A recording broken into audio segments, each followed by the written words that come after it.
துணை முதலமைச்சர் அவருக்கு என்னப்பா, அவருக்கு எடப்பாடி அண்ணனை பற்றி என்ன தெரியும், பாஜகவை பற்றி என்ன தெரியும்? முரட்டு அடிமையா? ஓஹோ, அவர் வந்து சினிமாலெலாம் நடித்தார்ல, அப்படி தானே? முரட்டு கலையை நடித்தாரா? முரட்டு கலையை நடித்தது ரஜினி. ஒரு முரட்டு மனிதனாகவும் நடிச்சிருப்பார். இல்லை, இது வார்த்தைகளில் எவ்வளோ மோசமான வார்த்தைகள் நீங்கள் பாருங்கள்.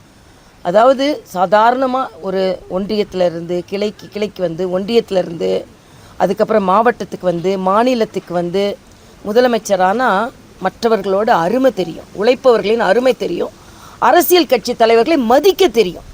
நேராக கொண்டு உங்களை உட்கார வச்சுட்டீங்க. அப்போது அண்ணன் எடப்பாடியார் போன்றவர்கள் கிளையிலேருந்து மேலே வந்திருக்காங்க. பாஜக யாரையும் அடிமைப்படுத்துகிற கட்சி கிடையாது. நான் என்ன கேட்குறேன், உங்களை அடிமைப்படுத்திய எமர்ஜென்சி நேரத்தில் உங்களை அடிமைப்படுத்தி உங்கள் அப்பாவை சிறையில் போட்ட காங்கிரஸ் கூட கூட்டணி வச்சுருக்கீங்களா? இது என்ன அடிமைத்தனம்னு நான் கேட்குறேன். எனக்கு கூட கார்ல் மார்க்ஸுக்கு சிலை வைக்கிறாங்கப்பா. கார்ல் மார்க்ஸை கம்யூனிஸ்ட்காரனே மறந்துட்டான். கம்யூனிஸ்ட்காரன் மறந்தார். தமிழ்நாட்டுக்கு கார்ல் மார்க்ஸுக்கு என்னப்பா சம்மந்தம்? எனக்கான தமிழ்நாட்டுக்கு வந்திருக்காரா? தமிழ்நாடு கலாச்சாரத்திற்கும் சமூகத்துக்கும் எதிரானவர்கள் இவர்களெல்லாம். திருப்பரங்குன்றத்தில் நான் வந்து விலைக்கு வைக்கக்கூடாது, உடனே கார்ல் மார்க்ஸுக்கு நான் இங்கே செலவு வைப்பேன். என்னப்பன் முருகனை வந்து கும்பிடக்கூடாது, நான் கார்ல் மார்க்ஸை நான் கும்பிடுவேன். என்னங்க இது? என்ன நடந்துகிட்ருக்கு தமிழ்நாட்டில்? இது ஒன்றே தமிழ்நாட்டில் மக்களை பற்றி சிந்திக்காம நான் வந்து.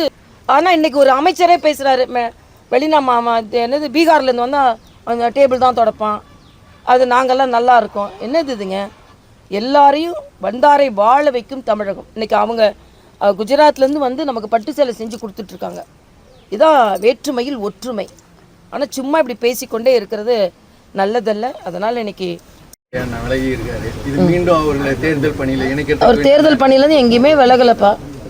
அவர் உள்ளதாக இருக்கு. தேர்தல் எங்கேயுமே விலகல அவர். மேடம், பெரும்பாலான கட்சிகள் வந்து தமிழ்நாட்டில் வந்து கூட்டணி வந்து உறுதிப்படுத்துது. ஆனால் தேசிய கட்சியான காங்கிரஸ் வந்து தற்போது வரை வந்து மௌனம் காக்குது. இது அவங்களோட கருத்து. ஆமாம், காங்கிரஸுக்கே இப்போ வந்து நம்பிக்கை இல்லை திமுக ஜெயிக்கும்னு. அதனால சூரியனை கும்பிட்றதுக்கு பதிலாக விசில் அடிச்சிட்டு இருக்காங்க அவங்க தலைவர்கள் எல்லாம். அவ்வளோதான். அதுதான், காங்கிரஸ் கூட சேர்ந்தா எல்லாரும் கீழே மூழ்கிற கப்பலில் கூட போனால் என்ன பண்ணுவாங்க? அதனால் திமுகவே இப்போ யோசனை பண்ணிகிட்டு இருக்கு, காங்கிரஸும் யோசனை பண்ணிகிட்டு இருக்கு. அதனால தான் நான் சொல்கிறேன், தேசிய ஜனநாயக கூட்டணி உறுதியாகிட்டே வருது, இந்திய கூட்டணி உதிரியாகிட்டே வருது. அவ்வளோதான்.